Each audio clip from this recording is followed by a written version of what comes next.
Barakangiz kamayishining asosiy 5 ta sababi. Eng asosiysi 5-inchisi. Birinchisi noshukrlik. Alloh bergan ne'matni qadrlamaslik, doim boshqalarnikiga hasad bilan qarash barakani ketkazadi.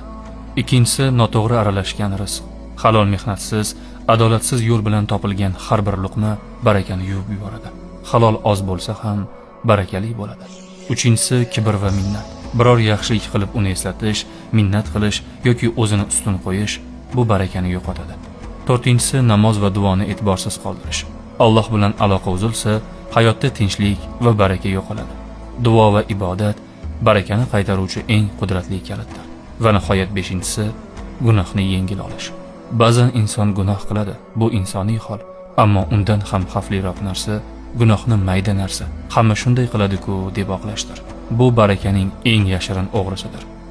Aslida barakani yo'q qiladigan sabablar ko'p va shu bilan birga barakani oshiradigan, inson hayotiga baraka kirib kelishi uchun nimalarga ahamiyat berish kerakligi bo'yicha ham ilmlar bor. Shu sababli men sizga barakaning sirlari nomli salkam 1,5 soatlik audio kitob tayyorlab qo'ydim. Bu audio kitobni biodagi havola orqali o'tib, bemalol eshitishingiz mumkin.